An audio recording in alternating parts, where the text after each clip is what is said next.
My dear students, today I am going to discuss simple, compound, and complex sentences under Learn English through Tamil Foundation course given by Dr. R. Gunasekharan. Vetri welcomes you all. Simple sentence. What is simple sentence? Before that, you must know what is sentence. Sentence means Vakyam. Vakyam. Sentence, Tamilakam, Vakyam. How will you define a sentence? A group of words giving proper meaning is called a sentence. Dear students, you should be very careful regarding this statement.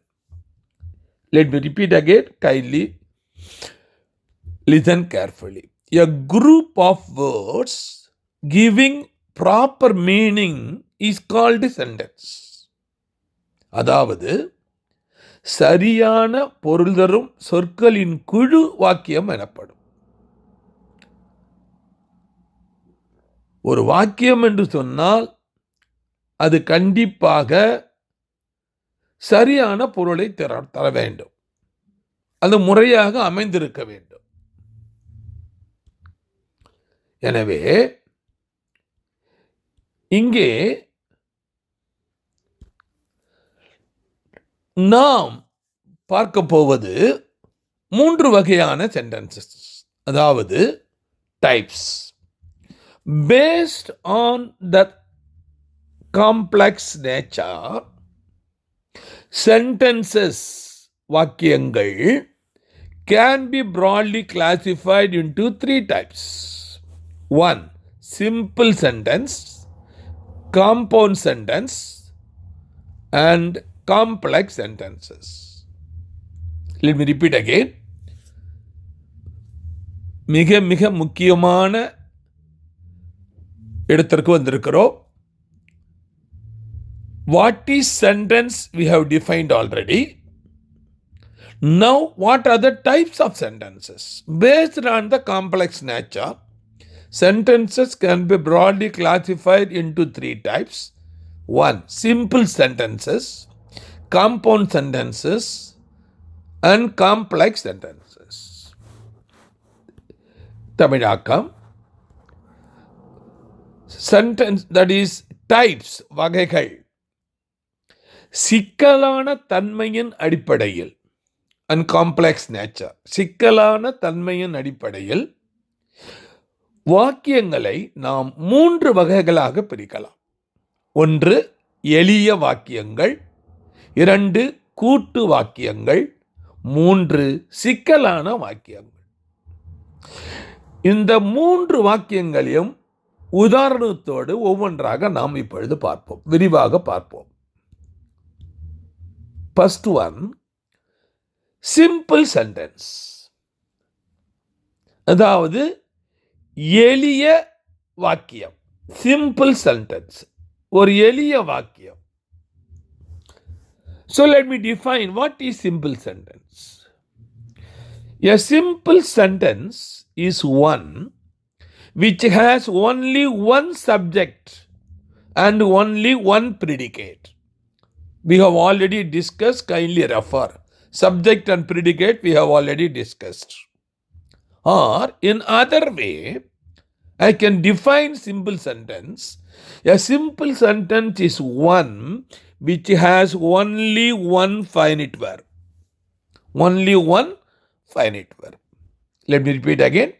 A simple sentence is one which has only one subject and only one predicate. Or a simple sentence is one which has only one finite verb. அதாவது தமிழாக்கம், ஒரு எளிய வாக்கியம் என்பது ஒரே ஒரு விஷயத்தை பொருளையும் ஒரே ஒரு முன் அறிவிப்பையும் கொண்டதாகும். சப்ஜெக்ட் விஷயம், பொருள், பிரிடிகேட் முன்னறிவிப்பு. அல்லது ஒரு எளிய வாக்கியம் என்பது ஒரே ஒரு வரையறுக்கப்பட்ட வினைச்சொல்லை கொண்ட ஒன்றாகும். ஃபைனைட் வெர்ப், வினைச்சொல். So a sentence, simple sentence means you should contain minimum a verb.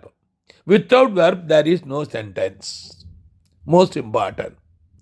And also there should be a subject minimum. This is the most important. இங்கே நாம் பின்னால் பார்க்க இருக்கிறோம். எப்படி வாக்கியங்களை உருவாக்குது என்பது மிக மிக எளிதாக நான் சொல்ல இருக்கிறேன். இப்பொழுது நீங்கள் புரிந்து கொள்ள வேண்டியது, 2 வார்த்தைகளை வைத்து நாம் சென்டென்ஸை உருவாக்கலாம். உதாரணமாக, ஐ வாக், நான் நடக்கிறேன். வி வாக், நாங்கள் நடக்கிறோம். யூ வாக், நீ நடக்கிறாய். யூ வாக், நீங்கள் நடக்கிறீர்கள்.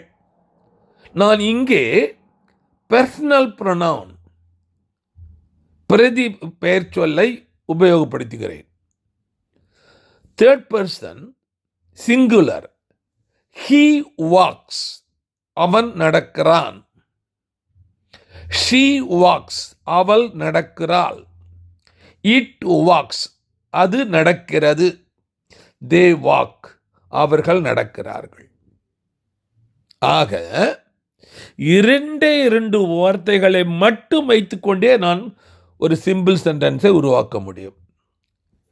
இதை பின்னாலே மிக மிக எளிதாக எப்படி ஒரு வாக்கியத்தை உருவாக்குவது, எத்தனை வகையான வாக்கியங்களை உருவாக்குவது என்பதை பின்னாலே பார்க்கலாம். அடுத்து, உதாரணத்துக்காக சிம்பிள் சென்டென்ஸ் இங்கே ஒரு சில வாக்கியங்களை கொடுத்திருக்கிறேன். முதலாவதாக, the sun sets in the west. The sun sets in the west. சூரியன் மேற்கில் மறைகிறது. The sun, சூரியன், sets in the west, மேற்கில் மறைகிறது. The sun is the subject, sets verb, in the west predicate, object. இரண்டாவது எளிய வாக்கியம், she likes to read books. She likes to read books. அவள் புத்தகங்கள் படிக்க விரும்புகிறாள். புத்தகங்கள் படிக்க விரும்புகிறாள். I walk to the park every evening. I walk to the park every evening. நான் தினமும் மாலை பூங்காவிற்கு நடந்து செல்கிறேன். Simple sentence.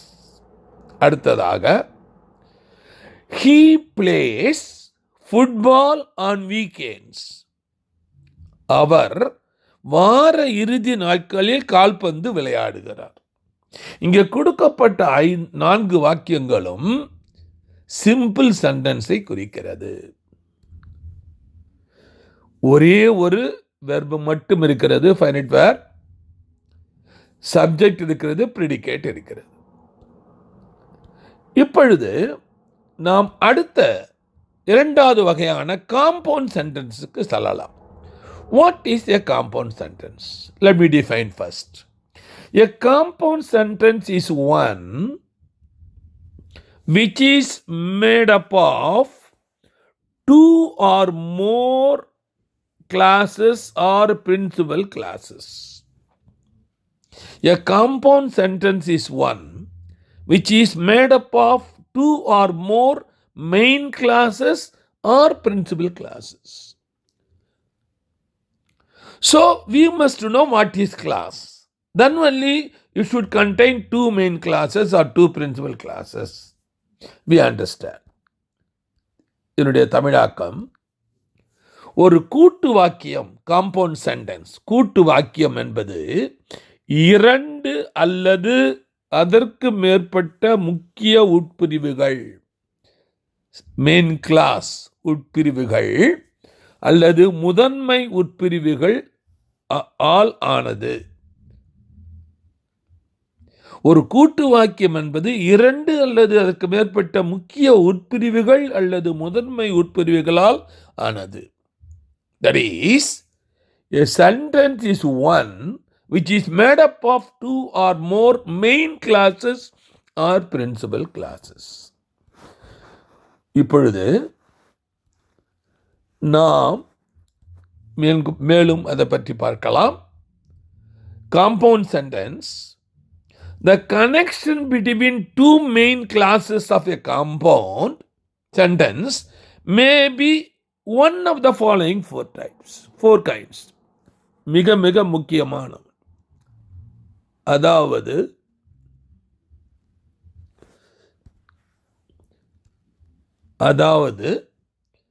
compound sentence, the connection between two main classes, நாம் ஏற்கனவே பார்த்தோம், மெயின் உட்பிரிவுகள் இரண்டையும் நாம் கனெக்ட் செய்யும் பொழுது நாம் வெவ்வேறு வார்த்தைகளை உபயோகப்படுத்துகிறோம். அந்த உபயோகப்படுத்தும் வார்த்தைகளின் தன்மைகளை பொறுத்து அது 4 வகைப்படுகிறது. The connection between two main classes of a compound sentence may be one of the following four kinds.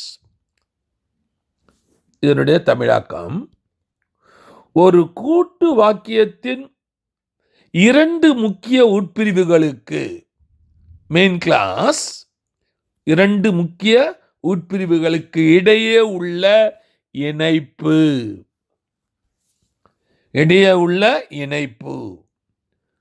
அந்த இணைப்பு இரண்டு வகையான உட்பிரிவுகளை சேர்க்கும் பொழுது அதை காம்பவுண்ட் என்று கூறுகிறோம்.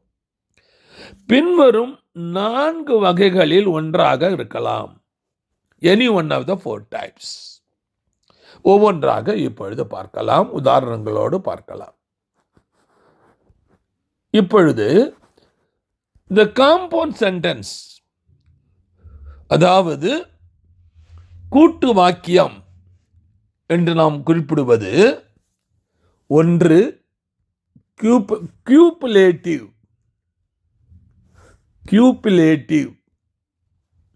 அதாவது கூட்டுத்தொகை. அட்வர்சேட்டிவ், எதிர்மறையான. ஆல்டர்னேட்டிவ் ஆர் டிஸ்டங்டிவ், மாற்று அல்லது விலகல்.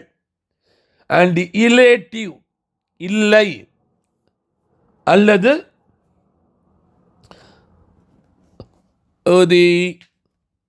இல்லாத ஒரு பொருளை தருகின்றது. இங்கே குயிப்பிலேட்டிவ், கூட்டுத்தொகை என்பது ஒரே மாதிரியான உட்பிரிவுகளை கொண்ட 2 வாக்கியங்களை இணைப்பது, அது குயிப்பிலேட்டிவ். எதிர்மறையான 2 உட்பிரிவுகளை இணைப்பது அட்வர்சேட்டிவ். மாற்று அல்லது விலகலை பற்றி இணைப்பது ஆல்டர்னேட்டிவ் ஆர் டிஸ்டங்டிவ். இல்லாத 2ஐ இணைப்பது இலேட்டிவ். இதற்கு உதாரணங்களோடு நாம் இப்பொழுது பார்க்கலாம். முதலில் கியூபிலேட்டிவ்,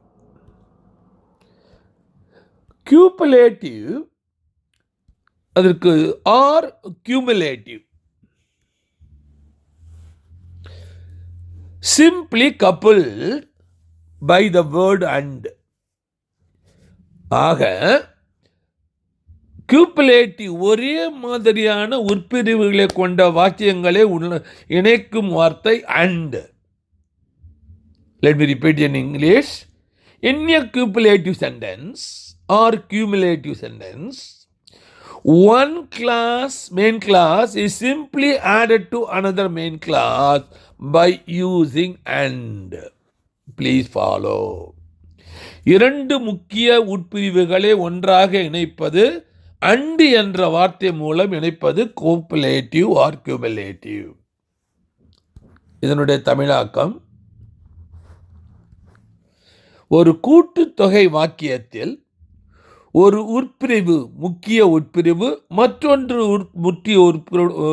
மற்றொன்று முக்கிய உட்பிரிவுடன் மற்றும் என்ற வார்த்தையை இணைத்து பயன்படுத்துவது மூலம் சேர்க்கப்படுகிறது. அதாவது அண்டு என்பதற்கு தமிழாக்கம் மற்றும்.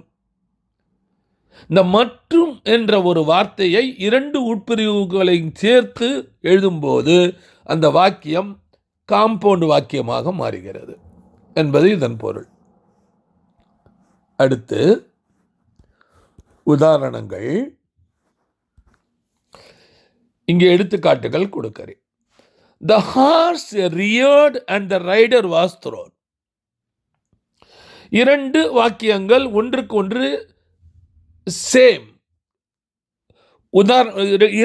இரண்டு உட்பிரிவுகளும் ஒன்றை ஒன்று ஒத்துப்போகின்ற வாக்கியங்கள்.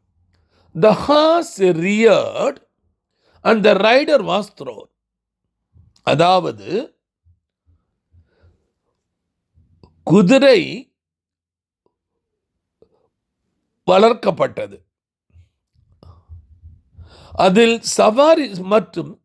அதில் சவாரி செய்த சவாரி தூக்கி எறியப்பட்டார். ஆக இரண்டும் the horse reared and the rider was thrown இரண்டு கூட்டு உட்பிரிவுகளும் ஒன்றாக இணைப்பது அண்டு. குதிரை வளர்க்கப்பட்டது மற்றும் சவாரி, அதை குதிரை ஓட்டுபவர் தூக்கி எறியப்பட்டார் என்பது இதன் பொருள். இது காம்பவுண்ட். அடுத்து, the police arrested a thief and recovered a car. Kindly follow. The police arrested a thief. ஒரு முக்கிய உட்பிரிவு, ஒரு sentence. recovered a car, again another உட்பிரிவு. இந்த இரண்டு உட்பிரிவுகளும் ஒன்றாக இணைப்பது and. அதாவது the police arrested a thief and recovered a car. இந்த தமிழாக்கம், போலீசார் திருடனை கைது செய்து மற்றும் அவனிடமிருந்து காரை மீட்டனர். ஒரு காரை மீட்டனர். இது காம்பவுண்ட் சென்டென்ஸ். இரண்டாவது வகை அட்வர்சேட்டிவ், அதாவது ஒன்றுக்கு ஒன்று ஆப்போசிட். முதலில் பார்த்தது இணையானது கியூபிலேட்டிவ், இது ஆப்போசிட் அட்வர்சேட்டிவ். இங்கே உபயோகப்படுத்துகின்ற வார்த்தைகள் but, still, only, yet, nevertheless, however. இந்த வாக்கியங்கள் மூலம் நாம் உருவாக்கும் காம்பவுண்ட் சென்டென்ஸ்கள் இரண்டு உட்பிரிவுகள் ஒன்றை ஒன்று எதிர்மறையாக இருக்கும். அதாவது in an adversative sentence, one statement or fact is contrasted, மாறுபட்டு, contrasted with or set against another. ஒரு உறுப்பிரிவு மற்றொரு உறுப்பிரிவுக்கு மாற்றாக இருக்கும், மாறுபட்டு இருக்கும். என்னுடைய தமிழாக்கம், எதிர்மறையான வாக்கியத்தில் ஒரு அறிக்கை அல்லது உண்மை மற்றொன்றுடன் முரண்படுகிறது அல்லது அதற்கு எதிராக அமைக்கப்படுகிறது. இதை நாம் அட்வர்சேட்டிவ் என்று கூறுகிறோம். அட்வர்சேட்டிவ் காம்பவுண்ட் சென்டென்ஸ் என்று கூறுகிறோம். உதாரணமாக இங்கே பாருங்கள், he is intelligent. He is intelligent, but he is very slow. அதாவது தமிழில் அவர் புத்திசாலி, he is intelligent, ஆனால் அவர் மிகவும் மெதுவாக இருக்கிறார், மந்தமாக இருக்கிறார். மெதுவாக என்பது இங்கே மந்தமாக இருக்கிறார் என்ப பொருள். மெதுவாக என்றால் ஸ்லோ மூவ்மெண்ட்டை குறிக்கவில்லை, அவருடைய ஆக்டிவிட்டியை குறிக்கிறது. நாம் எதிர்பார்த்தது என்ன? இன்டெலிஜென்ட் என்றால் அவர் புத்திசாலியாக இருக்க வேண்டும், ஆனால் புத்திசாலியாக இல்லை, மந்தமாக இருக்கிறார். ஆக இரண்டும் ஒன்றுக்கொண்டு முரண்பட்டது. இதை நாம் பட் என்ற ஒரு வார்த்தை மூலம் இணைக்கிறோம்.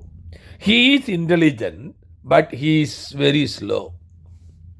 அடுத்து இரண்டாவது வாக்கியம். She is rich yet she is not happy. She is rich yet she is not happy. அவள் பணக்காரி, ஆனாலும் அவள் மகிழ்ச்சியாக இல்லை. இரண்டும் ஒன்றுக்கொண்டு முரண்பட்டது. எப்படி? உதாரணமாக பணக்காரி என்று சொன்னாலே அவர்கள் கண்டிப்பாக மகிழ்ச்சியாக இருப்பார்களே. அவர்களிடம் அளவுக்கு அதிகமான செல்வங்கள் இருக்கிறது, பணம் இருக்கிறது, அவள் மகிழ்ச்சியாக இருக்க வேண்டும், ஆனால் அவள் மகிழ்ச்சியாக இல்லை. So contrast. அப்போ இரண்டு வேறுபட்ட சொற்களை, அதாவது கருத்துக்களை இணைப்பது எட்டு என்ற ஒரு வார்த்தை. அவள் பணக்காரி, ஆனாலும் அவள் மகிழ்ச்சியாக இல்லை. She is rich yet she is not happy. மூன்றாவதாக, I did my best, nevertheless I failed. இது I did best, நான் என்னால் முடிந்ததை முயற்சி செய்தேன். இருப்பினும் nevertheless நான் தோல்வி அடைந்தேன். I failed. நான் ரொம்ப கஷ்டப்பட்டு படித்தேன், ஆனாலும் ஃபெயில் ஆயிட்டேன். ஸோ கஷ்டப்பட்டு படித்தா பாஸ் ஆகி இருக்கணும், ஆனால் இங்கே ஃபெயில் ஆயிட்டேன். ஒன்றுக்கொன்று முரண்பாடு. அதை கனெக்ட் செய்வது nevertheless. இருப்பினும், நான் அவ்வளோ செஞ்ச போதும் என்னால் முடியல, இருப்பினும் நான் என்னால் முடிந்ததை செய்தேன், இருப்பினும் நான் தோல்வி அடைந்தேன். I did my best, nevertheless I failed. அடுத்து, he is vain, still his friends adore him. He is vain. அவர் வீண் இருந்தபோதும் இன்னும் அவர் நண்பர்கள் அவரை நம்புகிறார்கள். இங்கே நீங்கள் நேரடியாக அர்த்தத்தை மேற்கொண்டால் உங்களுக்கு அதனுடைய அர்த்தம் புரியாது. He is vain. அவர் வீண் என்றால் என்ன அர்த்தம் என்றால், அவர் எந்த முயற்சியும் எடுக்காதவர், சுய முயற்சியும் எடுக்காதவர். He is in vain. Waste. He is waste. Vain. எந்த முயற்சியும் எந்த செயலையும் எடுக்காதவர். இருந்தபோதும் அவரது நண்பர்கள் அவரை நம்புகிறார்கள். His friends adore him. He is useless, still his friends adore him. He is vain, still his friends adore him. அவர் வீணானவர், நம்புவதற்கு இயலாதவர், இருந்தபோதும் அவரது நண்பர்கள் அவரை நம்புகிறார்கள். முரண்பாடு. அடுத்து, I am weak. However, I shall carry your bag. நான் பலவீனமாக இருக்கிறேன். I am weak. இருப்பினும் I shall carry your bag. நான் உங்கள் பையை எடுத்து செல்வேன். நான் வீக்காக இருந்தால் என்னால் எடுக்க போக முடியாது, ஆனால் வீக்காக இருந்தாலும் I will try to carry. I shall carry your bag. இரண்டும் ஒன்றுக்கொன்று முரண்பட்டது. அடுத்து, she was all right, only she was fatigued. அவள் நன்றாக இருந்தால், இருந்தும் சோர்வாக இருக்கிறாள். சோர்வாக இருந்தாள். அவள் நன்றாக இருந்தாள் என்று சொன்னால் சோர்வு இருக்கக்கூடாது. ஆக முரண்பாடு இங்கே வந்திருக்கிறது. நன்றாக இருந்தால் சோர்வாகவும் இருந்தால் ஆக இரண்டு முரண்பாடுகள் இங்கே வருகின்றன. இதை இணைப்பது only. She was all right, only she was fatigued. ஆக இவை உதாரணமாகும். மூன்றாவது வகை ஆல்டர்னேட்டிவ் ஆர் டிசங்க்டிவ். ஆல்டர்னேட்டிவ் என்றால் அதற்கு பதிலாக, டிசங்க்டிவ். இங்கே இந்த காம்பவுண்ட் சென்டென்ஸில் உபயோகப்படுத்தப்படும் வார்த்தைகள் or, either or, neither or, else. இந்த ஆல்டர்னேட்டிவ் ஆர் டிசக்டிவ் என்ற காம்பவுண்ட் சென்டென்ஸில், வாக்கியத்தில் உபயோகப்படுத்தும் வார்த்தை or, either or, neither nor, else. So let me define now. What is alternative sentence? In an alternative sentence, an alternative or choice is offered between one statement and other. There are two statements. Between two statements, there is an alternative. அதாவது நன்கு கவனியுங்கள், ஒரு மாற்று வாக்கியத்தில் ஒரு அறிக்கைக்கும் மற்றொன்று அறிக்கைக்கும் இடையில் ஒரு மாற்று அல்லது தேர்வு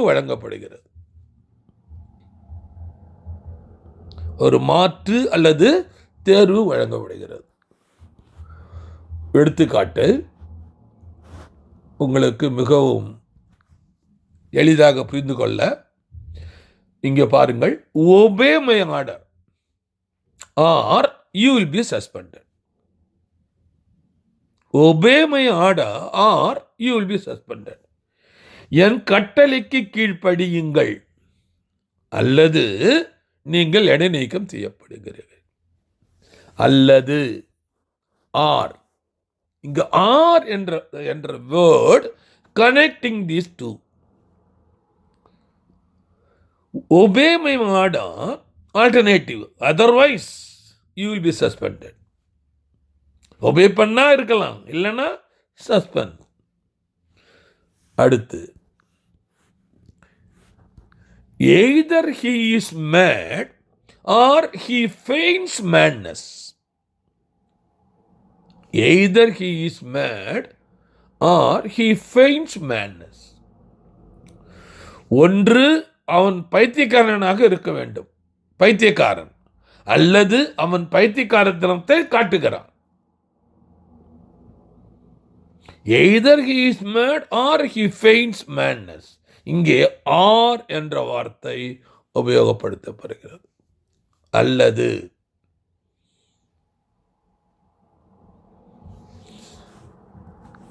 மூன்றாவது, neither nor. Neither a borrower nor a lender be. Neither a borrower nor a lender be. அதாவது கடன் வாங்குவராகவோ அல்லது கடன் கொடுப்பவராக இருக்கக்கூடாது. கடன் வாங்கக்கூடாது, இல்லை கடன் வாங்குவராக இருக்கக்கூடாது, இல்லை கடன் கொடுக்கிறவங்க இருக்கக்கூடாது. ஆல்டர்னேட்டிவ். அடுத்து, walk fast else you will miss the bus. Walk fast else you will miss the bus. வேகமாக நடக்க வேண்டும். walk fast, வேகமாக நட. இல்லையெனில் else you will miss the bus. நீங்கள் பேருந்தை தவற நேரிடும். வேகமாக நடந்தால் பஸ்ஸை பிடிக்கலாம். வேகமாக நடக்கலைன்னா வசப்படிக்க முடியாது. ஆல்டர்னேட்டிவ். நான்காவதாக இலேட்டிவ். இலேட்டிவ் நான்காவது. இங்கே உபயோகப்படுத்தும் சொற்கள் ஃபார், தேர்ஃபோர், சோ, கான்சிக்வென்ட்லி ஆகிய இந்த வார்த்தைகள் இரண்டு உட்பிரிவுகளை ஒன்று சேர்க்கிறது. So let me define what is elative. In an elative sentence, one clause expresses the cause and the other express the effect of the cause. Kindly follow, this is very, very, very important. In elative sentence, one clause express the cause, reason express the cause. The other, because of the cause, what is the effect? The other effect of the cause. அதாவது ஒரு இலேட்டிவ் வாக்கியத்தில் ஒரு உட்பிரிவு காரணத்தையும் மற்றொன்று காரணத்தின் விளைவையும் வெளிப்படுத்துகிறது. ஒரு தவறான இலேட்டிவ் வாக்கியத்தில் ஒரு உட்பிரிவு காரணத்தையும் மற்றொன்று காரணத்தின் விளைவையும் வெளிப்படுத்துகிறது. எடுத்துக்காட்டுகள். 1. He missed the bus. He missed the bus for he did not run fast. தமிழாக்கம். அவர் வேகமாக ஓடாததால் பேருந்து தவறிவிட்டார். வேகமா ஓடிந்தா you can catch the bus. He missed the bus.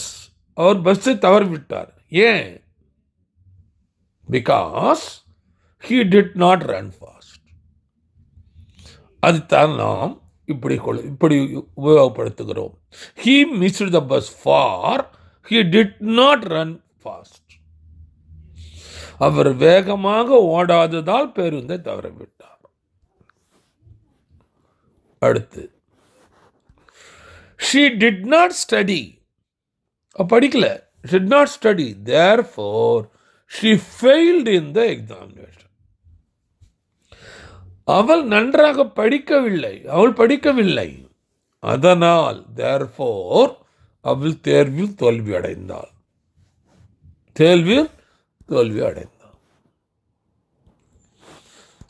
மூன்றாவது, I am not well, so I cannot attend the class. I am not well, so I cannot attend the class. அதாவது எனக்கு உடல்நலம் சரியில்லை, ஆகவே அதனால் என்னால் வகுப்பில் கலந்து கொள்ள முடியவில்லை. நான் வகுப்பில் கலந்து கொள்ளவில்லை. என்னால் வகுப்பில் கலந்து கொள்ள முடியவில்லை. இங்கே 4, the angles are equal, consequently the sides are equal. The angles are equal, consequently the sides are equal. அதாவது ஒரு ட்ரையாங்கிள் உதாரணமாக எடுத்துக்கொள்கிறோம் என்று சொன்னால், இங்கு 3 சைடுகள் உள்ளன. இங்கு 3 சைடுகள் A, B, C. இங்கே ஆங்கிள் 3 ஆங்கிள்கள் உள்ளன. இதுக்கு ஈக்குவலேட்டரல் ட்ரையாங்கிள் என்று சொல்வார்கள். The angles are equal, consequently the sides are equal. அதாவது கோணங்கள் சமமாக இருக்கிறது. அதாவது ஆங்கிள் சமமாக இருக்கிறது, அதன் விளைவாக பக்கங்களும் சமமாக இருக்கிறது.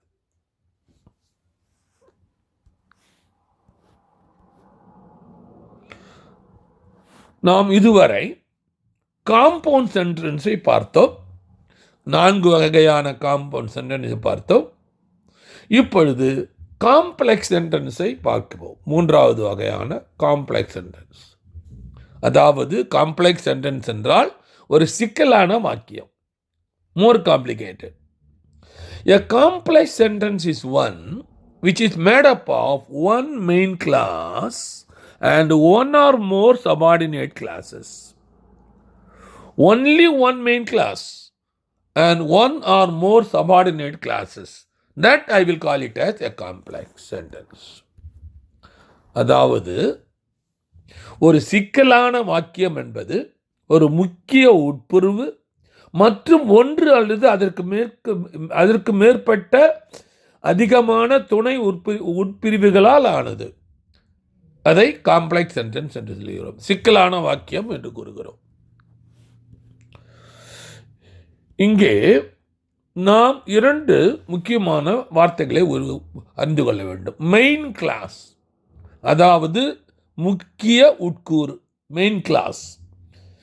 மெயின் கிளாஸ் என்றால் என்ன? A class that can stand alone is called main class. A class that can stand alone is called a main class. தனித்து நிற்கக்கூடிய உட்பிரிவு பிரதான உட்பிரிவு எனப்படும். Example, I am now giving example. I know what she wants. I know what she wants. இது தமிழாக்கம். அவளுக்கு என்ன வேண்டும் என்று எனக்கு தெரியும். அதாவது நான் அறிவேன் அவளுக்கு என்ன வேண்டும் என்று. இப்படியும் கூறலாம். அவளுக்கு என்ன வேண்டும் என்று எனக்கு தெரியும். ஆக இந்த வாக்கியத்தில் I know is the main class. Please listen carefully. I know is the main class.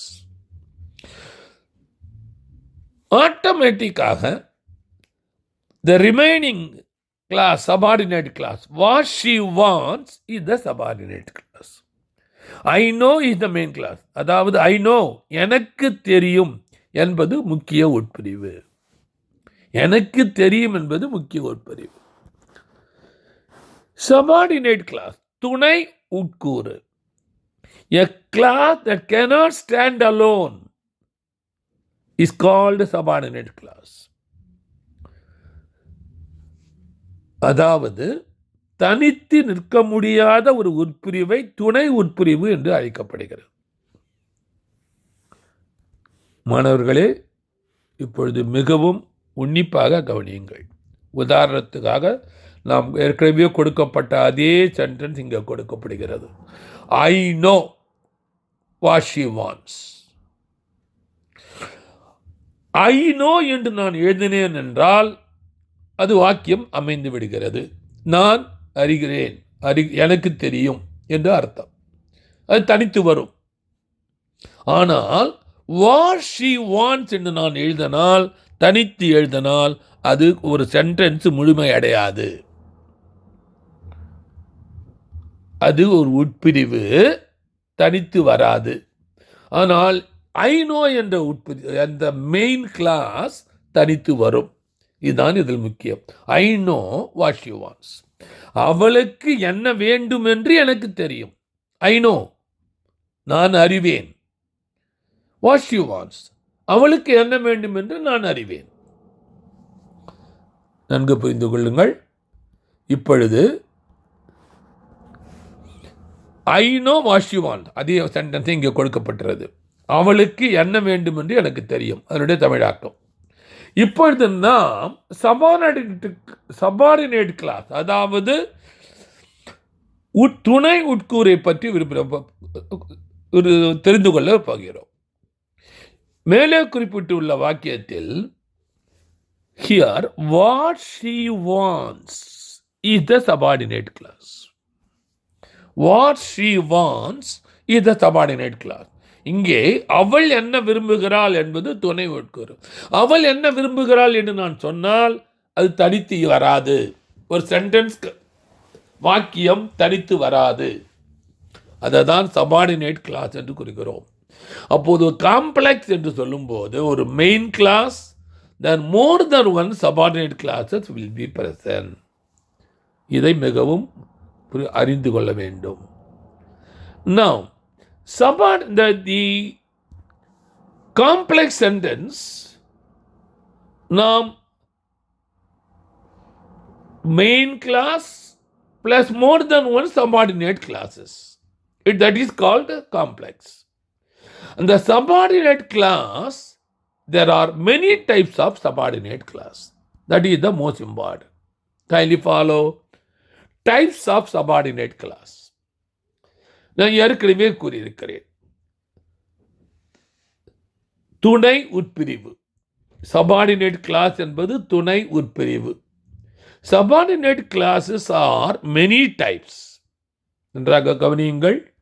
Subordinate clauses are many types according to they do the work of a noun, work of an adjective, work of an adverb. This is most important, please follow. ஆக ஒரு main clause இருக்கும், more than one subordinate class. The subordinate class we can further classify into 3 types based on they do the work of a noun, they do the work of an adjective, they do the work of an adverb. அதாவது ஒரு பெயர் சொல், பெயரிடை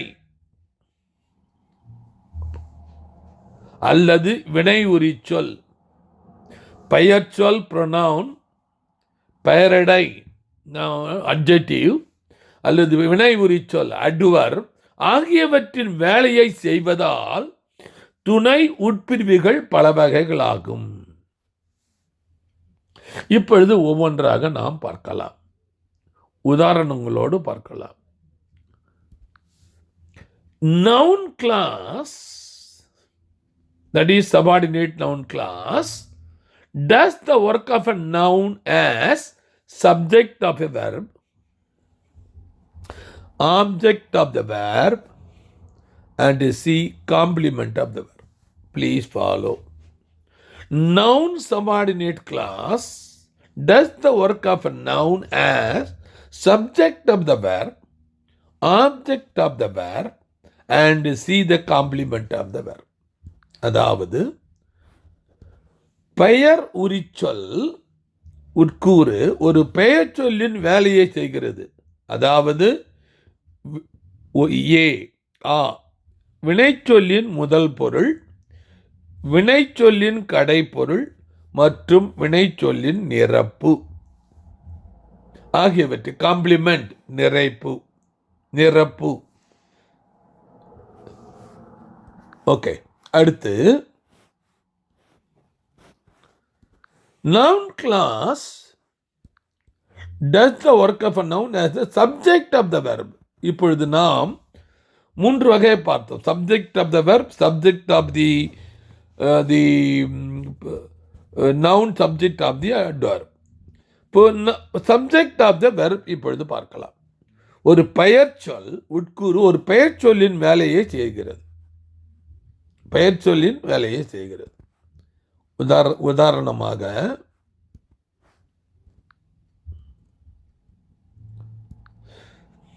that you have come pleases me. Example, that you have come pleases me. அதாவது நீங்கள் வந்தது எனக்கு மகிழ்ச்சி அளிக்கிறது.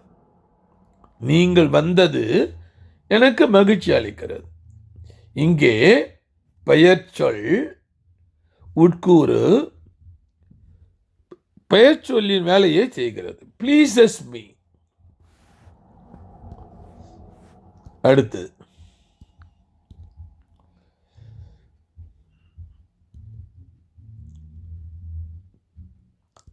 here, kindly follow me. Here, the class that you have come, the class that you have come is the subject of the verb. Is the subject of the verb. Pleases. Subject of the verb pleases. Kindly follow. இங்கே நீங்கள் வந்தீர்கள் என்பது வினைச்சொல்லின் பொருள். Okay,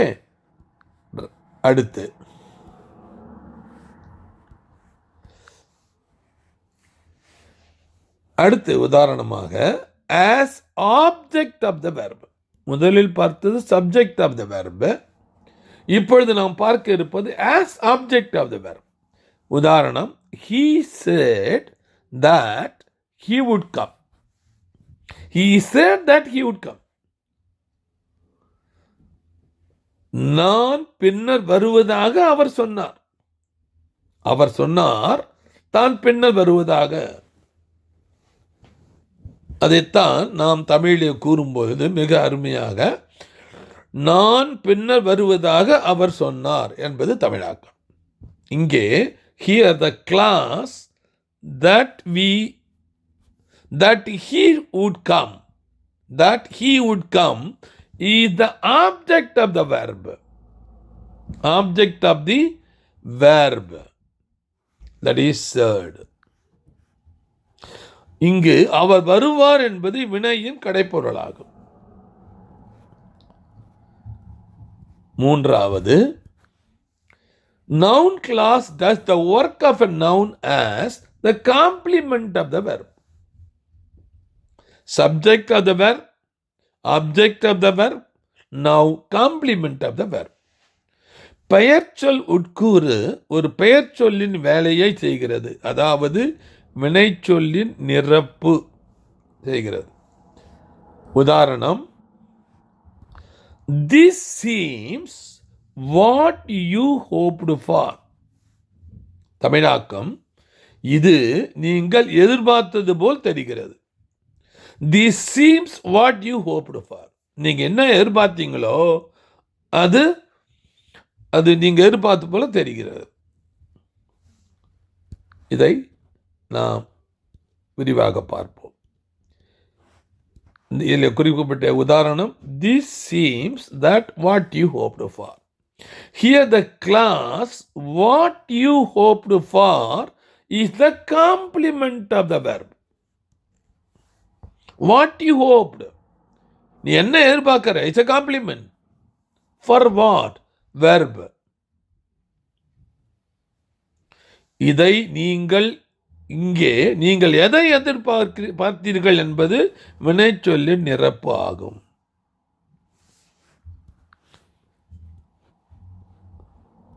அடுத்ததாக நாம் adjective class does the work பார்க்கவும். உதாரணங்களை பார்க்கலாம்.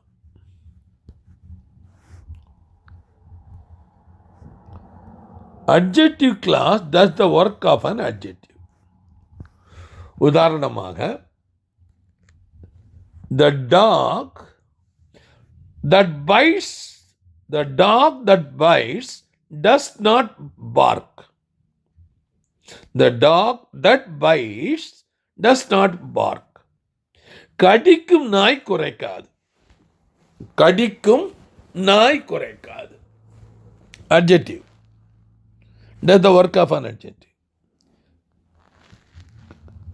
கடிக்கும் நாய், கடிக்கும் adjective, நாய் குறைக்காது adjective. அடுத்தது, I remember the house where I was born.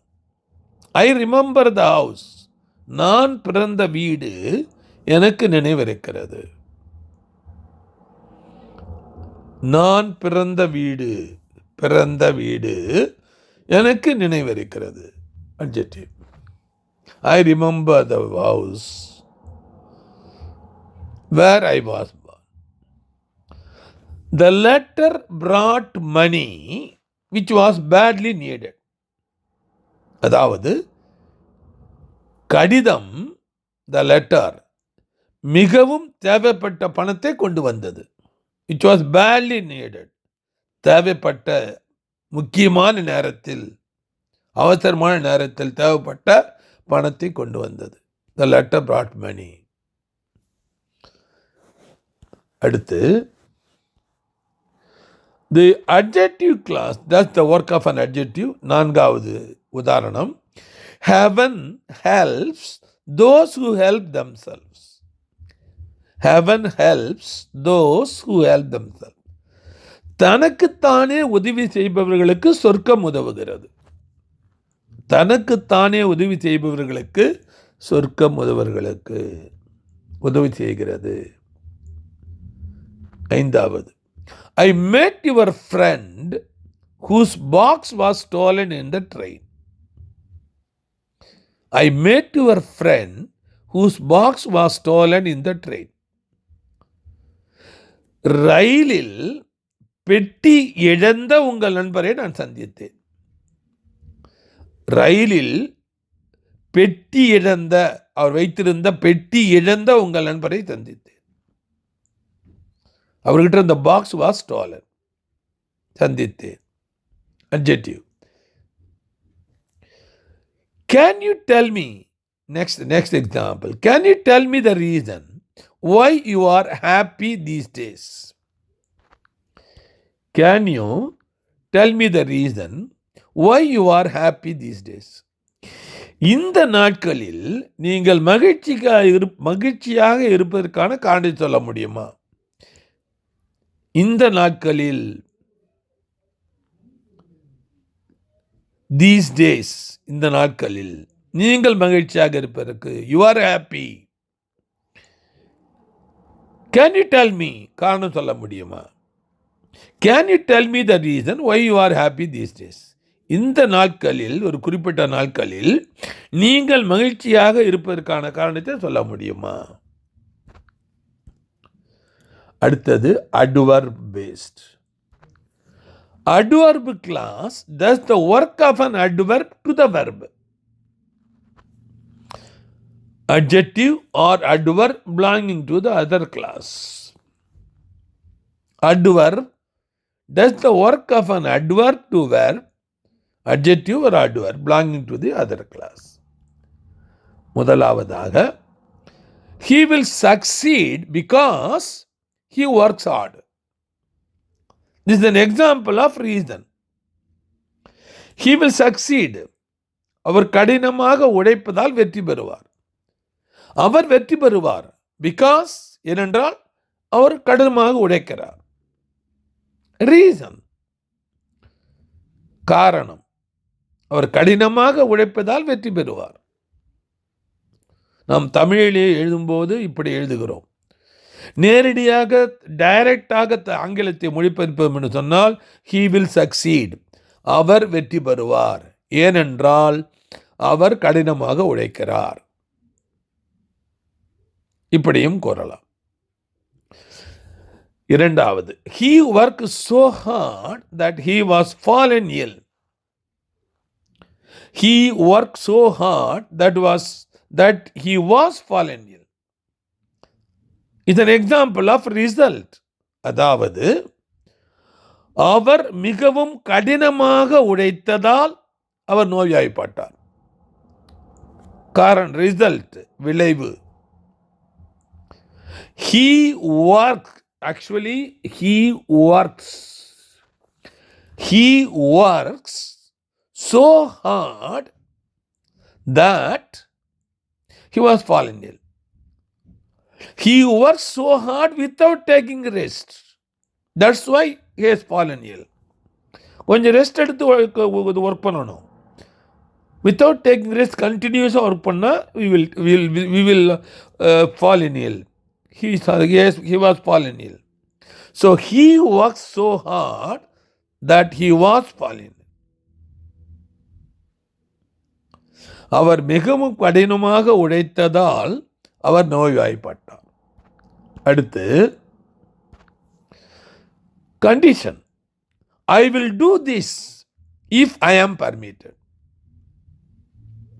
எனக்கு அனுமதி கிடைத்தால் நான் இதை செய்வேன். கண்டிஷன், நிலை. If I allow to write exam, I will pass. If I allow to contest for MLA post, I will win. எனக்கு அனுமதி கிடைத்தால் நான் இதை செய்வேன். I will do this if I am permitted. எனக்கு அனுமதி கிடைத்தால் நான் இதை செய்வேன். நிலை, கண்டிஷன். அடுத்தது கான்ட்ராஸ்ட், மாறுபாடு. He is honest although he is poor. He is honest although he is poor. அவர் ஏழையாக இருந்தாலும் நேர்மையானவர். மாறுபாடு, கான்ட்ராஸ்ட். இதை நாம் டைரக்டாக பார்த்தோம் என்று சொன்னால் புரிந்து கொள்வதற்கு மிகவும் எளிமையாக இருக்கும். He is honest, அவர் நேர்மையானவர், இருந்தபோதும் அவர் ஏழையாக இருக்கிறார். ஏனென்றால் அவர் லஞ்சம் வாங்குவதில்லை, எக்ஸ்ட்ரா சோர்ஸ் மணி கிடைக்கவில்லை, வருகின்ற வருமானத்தை கொண்டு வாழ்வதால் அவர் ஏழையாக இருக்கிறார். He is honest. So poor comes because of honest. So contrast. அவர் ஏழையாக இருந்தாலும் நேர்மையானவர். மாறுபாடு. அடுத்து comparison. She likes me more than I like her.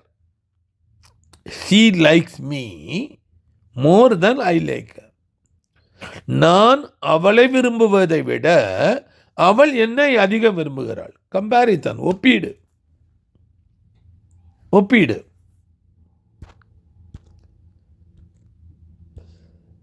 ஏழாவது உதாரணமாக, fools rush in where angels fear to dread. Fools rush in where angels fear to dread.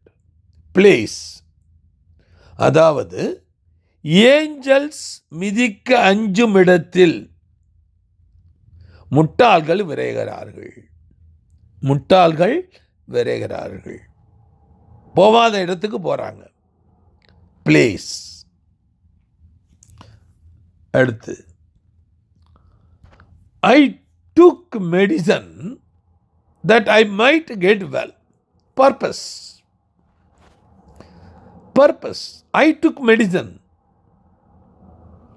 because of that I might get well. நான் குணமாக வேண்டும் என்று மருந்து சாப்பிட்டேன். Is a purpose, நோக்கத்தை குறிக்கிறது. எனக்கு குணமாகணும், அதனால நான் மருந்து சாப்பிட்றேன். ஐ டுக் மெடிசன், நான் மருந்து எடுத்துக்கொண்டேன். ஏன்? அது விளைவுன்னா, பர்பஸ் என்ன, நோக்கம்னா, that I might get well, நான் எனக்கு நல்லா ஆகணும். So it is the purpose. ஆக நாம் இதுவரை பார்த்தது, what is a sentence, what are the different types of sentences, simple, compound and complex, and each compound and complex sentences we have discussed in detail. இனி அடுத்த வகுப்பில் நாம் simple வாக்கியங்களை எப்படி உருவாக்குவது என்பதை பற்றி மிக விரிவாக பார்க்கலாம். உங்களிடமிருந்து விடைபெறுவது டாக்டர் ஆர் குணசேகரன். நன்றி, வணக்கம்.